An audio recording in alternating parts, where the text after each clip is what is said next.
What's up, comic book fans? It's Detroit Madman, and it's Friday, May 15th, and I picked up a few books at the comic shop tonight I wanted to show you. And also, I want to let you know that I've got this eBay haul that's been adding up here, and I'm going to do an unboxing video of this in the next couple of days. It should be pretty fun. I know I got some neat stuff in here. I think you'll like it.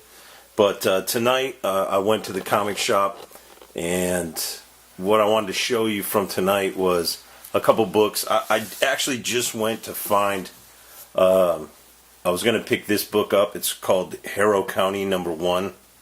It's a Dark Horse comic, and heard good things about it.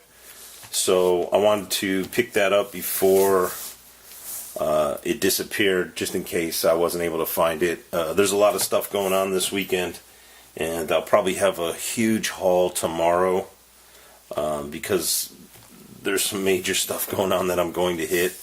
But while I was there, I was digging around in a few more kind of obscure long boxes, stuff that I normally don't look in when I'm at the shop. You know, when I'm hunting Silver Age stuff, and but I'm having some fun finding a little bit of obscure stuff the last couple of nights. So at any rate, I did get the Harrow County #1. I did not find one of the other books I was looking for, but I was happy to find that one. So first up here, I got this out of the dollar box. And it's from 1993. It's Metal Men #1, and it screams the 90s. But I totally dug it. I think it just the metal-looking cover with that title, and then I thought it's a well-drawn cover, and it has some good panels on the inside. It's in perfectly immaculate condition, so it'll never be worth anything, but I'm actually kind of stoked about it. I think it's a really good looking comic book. It's got that real heavy, like the Secret Wars issue 1 did, had that real heavy cover. Now this one was a pretty interesting pickup. It's a Shadow of the Batman collector's set. Enclosed is, and it's a bagged set, although it was opened already when I picked it up, and I got this for $1, and I'll show you why I think that's a steal. It's got a Batman Shadow of the Bat #1 comic, 3D Arkham Asylum pop-up, 2 full color posters, a blueprint of Arkham Asylum, and a special edition bookmark. Now, let me pull this out. I'll show you what I liked about this. So and this was all bagged when I got it, but when I put it in the sleeve, I thought it was better just to keep the comic in the bag.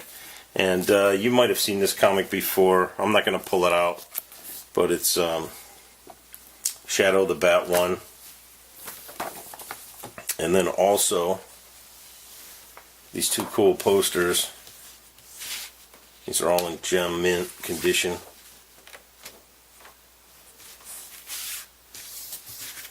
So first one, obviously Batman here chained up, and then Batman fighting with some of the inmates there, other people.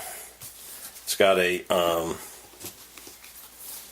Batman bookmark, Shadow of the Bat, if you can see that.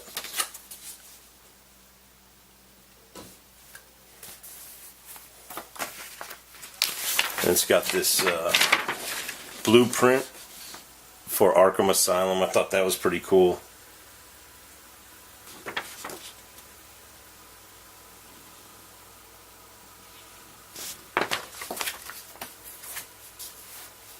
And then last but not least, check this out.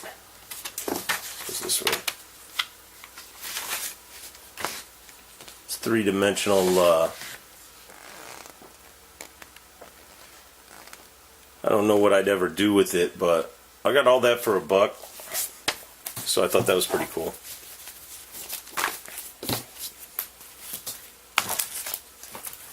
I'll put that back together later. Next up, I picked up Felicia Hardy's Black Cat #1. And obviously this isn't an expensive book, but I thought the cover art was amazing.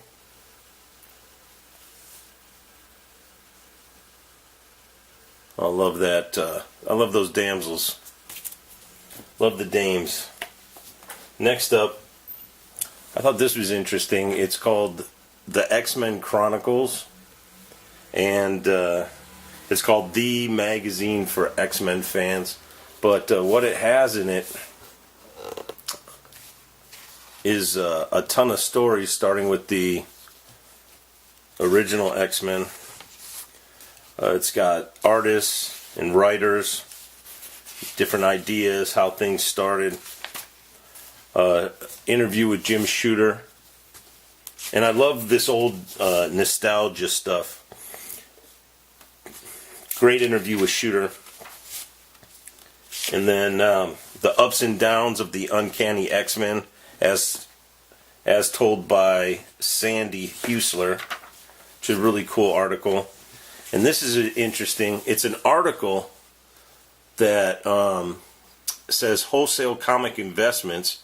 It's by Mitch Cohn, and it talks about instead of buying key issues, and this the date on this I think is 1984. What is the date on this? 1981. But it says instead of buying key issues in 1981, you should be buying 100 issues or 1,000 issues of every single comic that comes out on the newsstands. But get them wholesale direct and get them at a discount. So ordering, I guess, 1,000 comics of each issue directly from the distributor, it costs like they said it would cost you like $300 for every 1,000 issues, or $350 for every 1,000 issues. They're probably 35-cent cover, and then it's got some comics. In the back, it's got some artwork, but then it has an issue-by-issue breakdown of every X-Men issue, the artists, and a synopsis, I think, of what the issues are. So definitely love stuff like this. It's got the cover is kind of like a painting done by Cockrum, dated 81. So I like that. I love stuff like that. And then here was another one, and I think I got that for $1.50 or $2. I got this for $1. It's dated 1984, and it's called Comics Interview. And what this has, and it's a whole issue about Secret Wars, the original Secret Wars. It starts with a really long interview with Jim Shooter and how they came up with the idea, and lots of good information about the original Secret Wars. And then it goes on in the magazine. It gets a lot of different perspectives on what they think Secret Wars is all about. Like this guy is ripping it here. Secret Wars is no different from a bad 40s comic. Infantile, badly written, illiterate. And that was by Gary Goff, I think his name is. But he goes on, he rips a bunch of stuff in there. So it's a two-sided perspective on kind of what the state of comics was in the mid-80s. And I definitely love these old books, and I pick these up whenever I can find them. And I love old price guides, and I love different things that kind of give the history of where comics have been. Which brings me to this. I got this for $1. It's called The History of Marvels, and I thought the cover was just ridiculous. I don't even know what to call that right there. But this has exactly. Wait, here it is. It's cover art by Kyle Hotz. I don't know, but there's another pencil of it.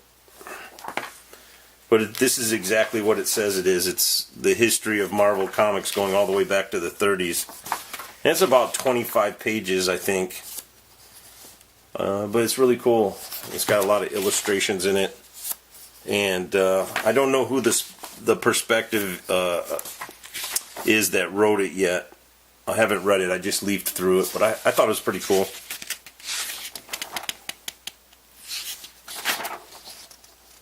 And I guess it goes up to, the date of this is in the year 2000. So I like that one. And then I found this. I got this for $2. And it's called AV in 3D. And what this is it's a 3D book. It's got a lot of great art. Comes with a couple of 3D glasses.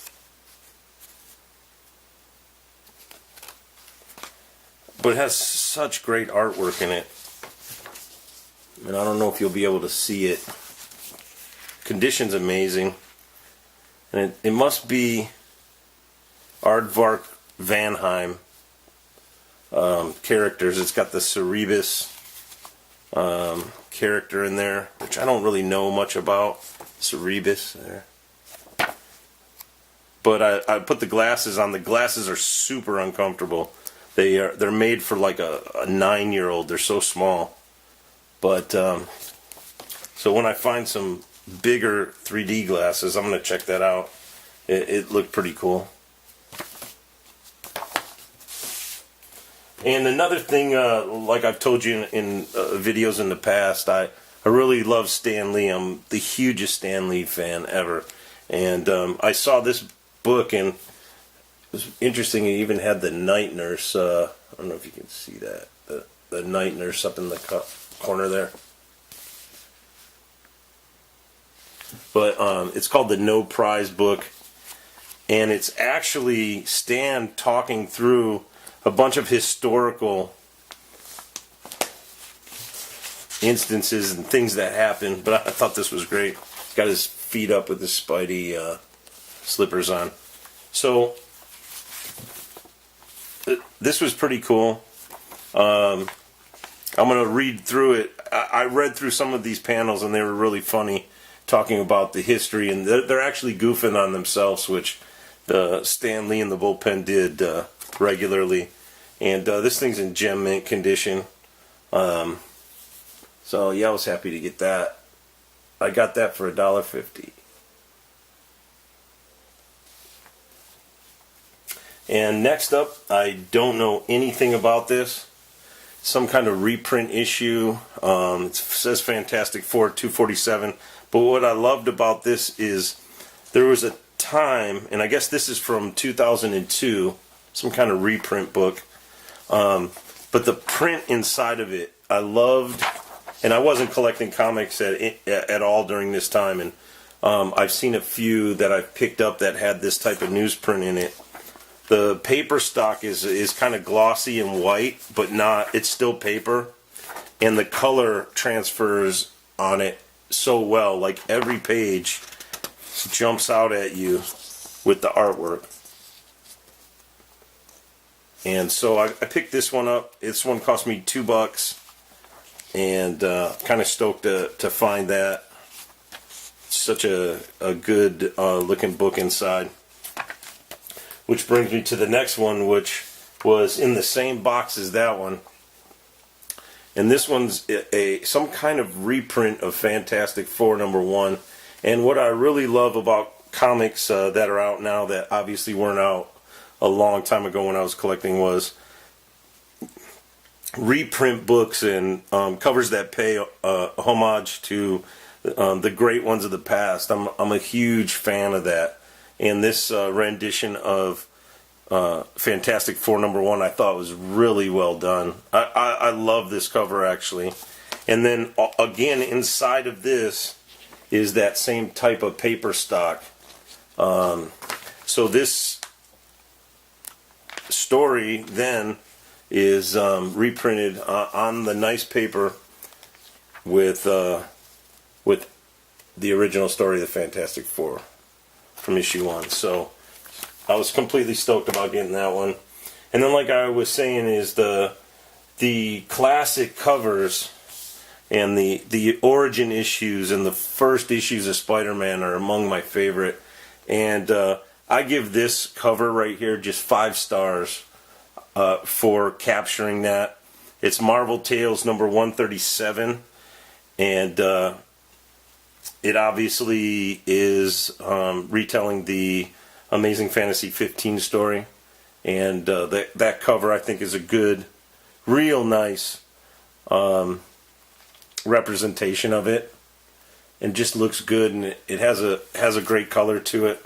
So I was happy to get that. And then I looked for issue number 138 of Marvel Tales, which is the Spider-Man 1 throwback, but they didn't have it. But I did find this. It's Amazing Fantasy. I think this came out, I don't know, like in the last 10 years or something.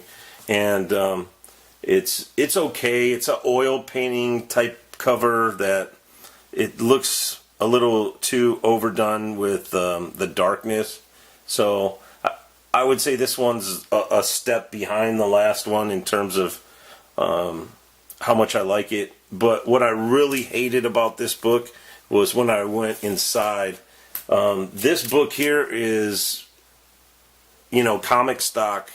You leaf through it. The origin story's there.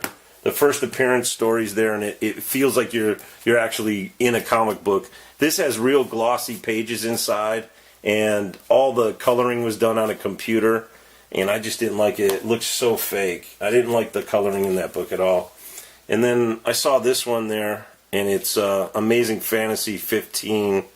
Again, I don't know when this is from, and it's more of a top perspective on the roof, and it's got firemen, and I don't know. It's obviously paying homage to Amazing Fantasy 15, which is Amazing Fantasy 15, but I didn't like this one at all. I don't know what's going on here, but I still got it. It was a couple bucks. And then I picked this one up, and I like this one. This has everything for me. It's Stan Lee, it's Spider-Man, it's Amazing Fantasy 15. I haven't had a chance to look in this book yet, but that does it for me right there. And then next up, I was able to find What If number 11. Real nice condition, real glossy. If you aren't familiar with this one, it is what if the original Marvel bullpen had become the Fantastic Four. And it's great because you have Jack Kirby just does an amazing job in this book. It's so well drawn to me, using those bullpen guys, including Kirby. And you have, I love Flo Steinberg. There's just something about Flo. If you've ever listened to that Merry Marching Society bullpen record, her New York accent is so thick, it's insane. And then you have, obviously you have Stan Lee and Saul Brodsky and Jack Kirby, who turns into the Thing. So some of the Kirby artwork in this book is awesome. There's one page in particular here I really love. Let's see if I can find it. Look at that. How Kirby-esque is that? Oops. I gotta find it again. And where they get hit with the gamma rays and everything, just really cool. I love the artwork in this.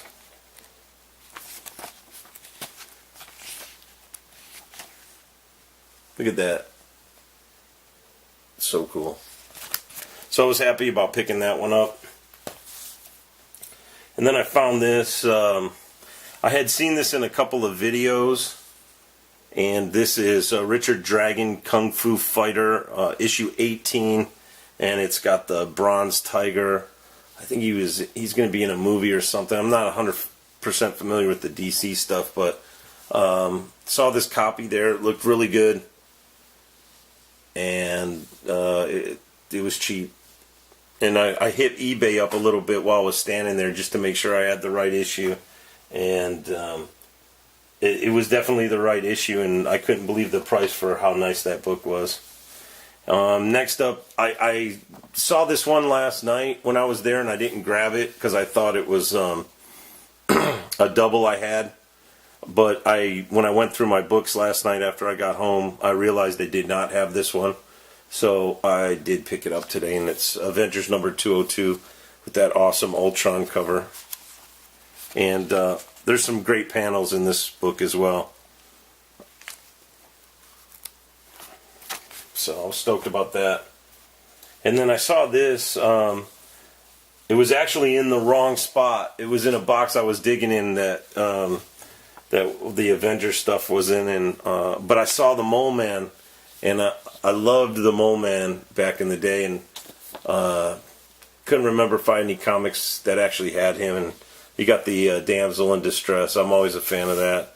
And I thought it was a cool little Hulk action cover. And it has a set of panels here that I thought was just a crazy action scene. I don't know if you can see it, but I mean, this is good stuff right here. This is what I remember about being a kid. Look at these panels. How much action is going on in that? Continues right on to the next ones. So yeah, I was stoked about finding that, and that was only a couple of bucks. Next up, I found this in a dollar box, and I saw this serial number on it. Right here it says serial number 1938, but I don't know anything about it, so if anybody knows anything about it, please let me know. It's called the X-Force Keepsake Collection. And I did open it up. The sticker just has a sticker. And then I was pretty amazed at how nice these little art prints are inside. You have all 6 of the cards in color here. And then you have the pencils for each one. And these are really glossy, oversized cards, and that's number 1. These must be the issues from the comic, I'm assuming. Oh, I don't know. They're dated 91. And that one looks like it has, is that Deadpool on there? Number 3. Number 4. So these must be the pencils on these X-Force covers. Maybe it commemorated the first 5 issues or something. That must be what it is. So those are all in perfect condition, and that makes sense. These must be maybe comic covers for that series. I'm just not familiar with that series, guys, so I apologize about my ignorance here. So I thought that was pretty cool. Serial. So yeah, if you know anything about this or the origin of it, just let me know.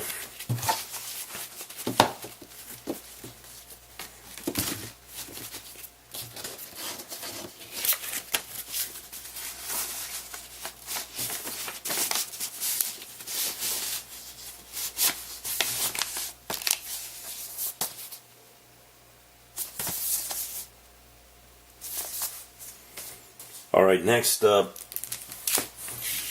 now obviously these are some damaged comics, but what I have here is Amazing Spider-Man number 59, which is an issue I do not have, and like I was saying in the last video or in a previous video, that my goal is to get the first 150, 200 issues of Amazing Spider-Man. So, what these are now is ripped cover fillers. So this is called The Brand of the Brainwasher. This is issue number 59. And then this one here is issue number 61. And I think this issue here had Mary Jane on the cover, if I remember that correctly. And then this issue right here is What a Tangled Web We Weave. And so obviously I'm just going to use these for fillers until I find full covered replacements. So, I mean, these are in pretty decent reading shape as well, so when I'm done with them and I'm pass them on to someone who wants to read the stories, they're going to be full intact readers.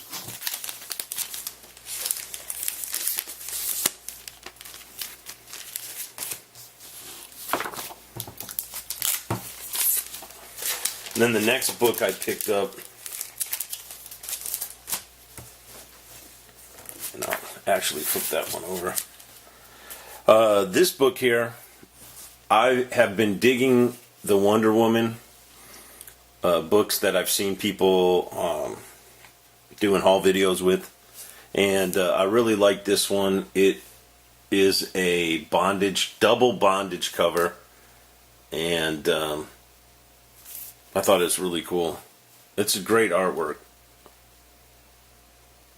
So I picked that one up. It was actually, condition-wise, it looks pretty good, but it does have some discoloration here and there, and the corners are soft a little bit, and there's some wear on the spine down here, so it was cheap. It was only a couple of bucks, but definitely like that cover.